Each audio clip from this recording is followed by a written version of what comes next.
Even while working in the factory, Maurice led an austere life.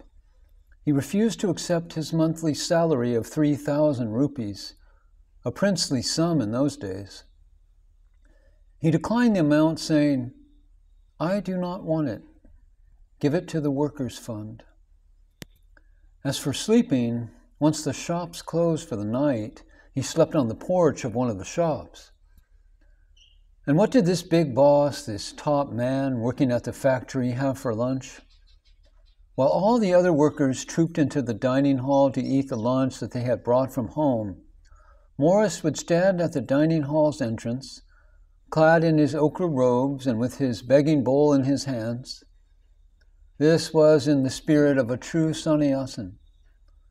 The workers, who loved him very much, would first put something in the begging bowl before going into the dining room to eat. Not only that, Maurice stitched his own clothes. He wore only khadi pajamas and kurtas made out of cloth from the yarn that he himself had spun on the charkha, a traditional Indian spinning wheel. Even his footwear was stitched by him. He led a remarkably simple life, but he was happy and content. He didn't gloat about his way of life or relent from it. He was just tremendously happy. Maurice's association with Bhagavan remained close and regular.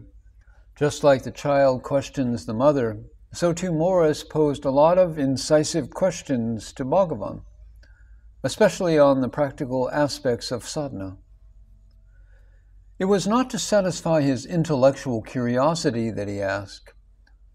Bhagavan would patiently answer his questions, saying, "Frydman is asking these questions for the sake of others."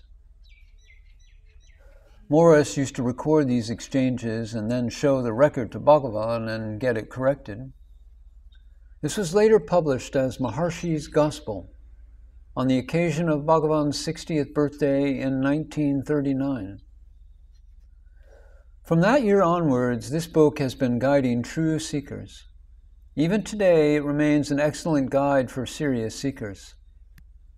I always recommend 3 books to sincere seekers for study: The Maharshi and His Message, Words of Grace, and Maharshi's Gospel.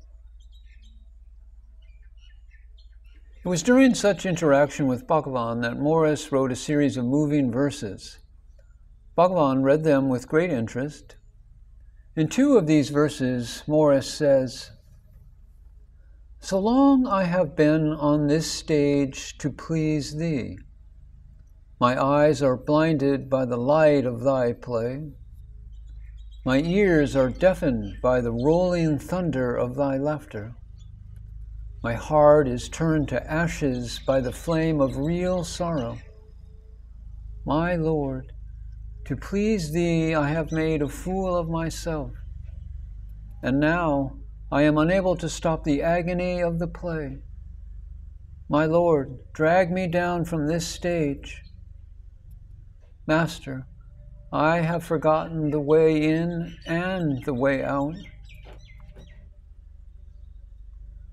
Bhagavan was happy to read through the verses.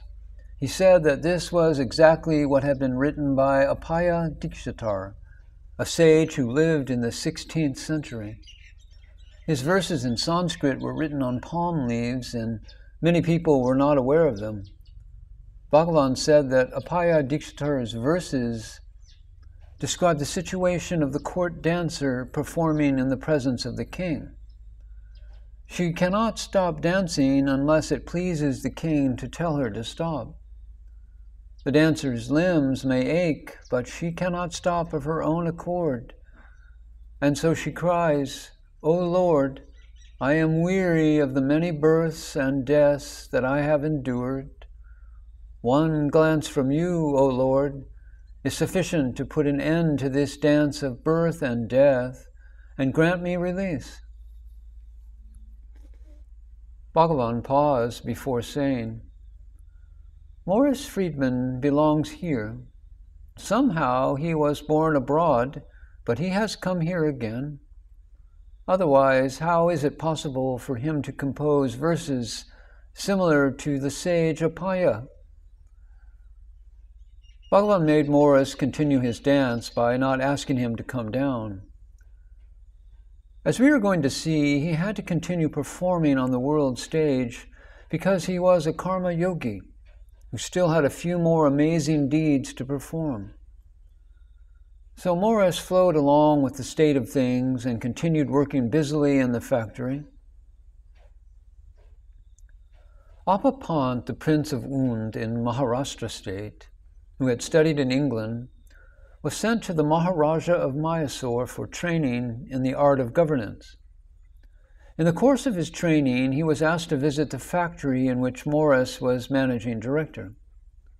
When he went to the factory, Apapant, himself perceptive and calm and a collected person, could not help being drawn to Maurice's brilliance and dedication. Likewise, Maurice too took a great liking to Apapant and started guiding him spiritually.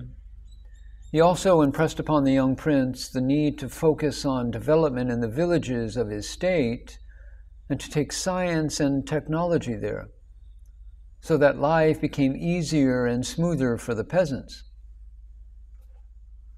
Apapant then told Maurice, "Please come to our state and stay there for the least 5 or 6 months and guide us."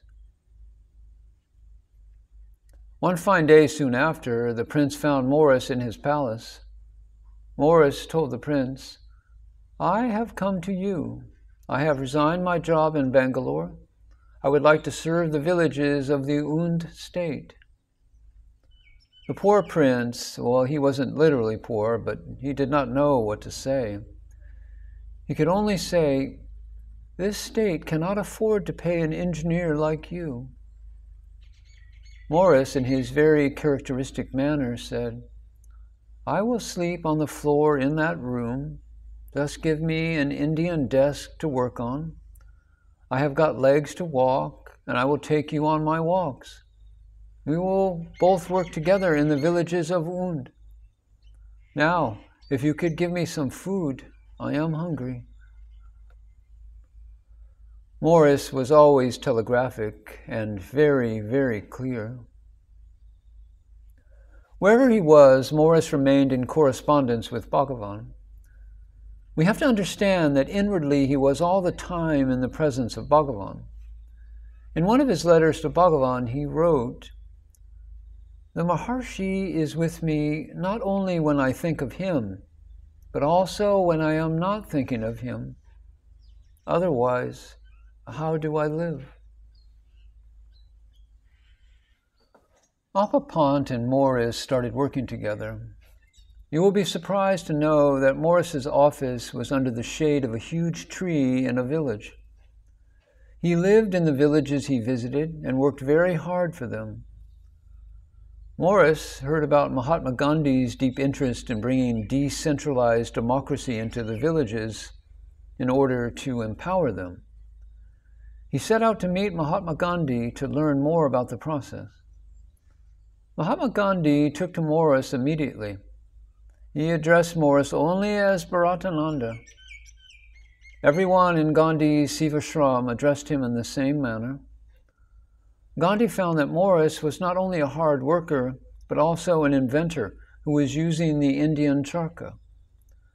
By way of blessing, Mahatma Gandhi asked Maurice, "Why do you not invent something by which we can produce yarn more quickly?"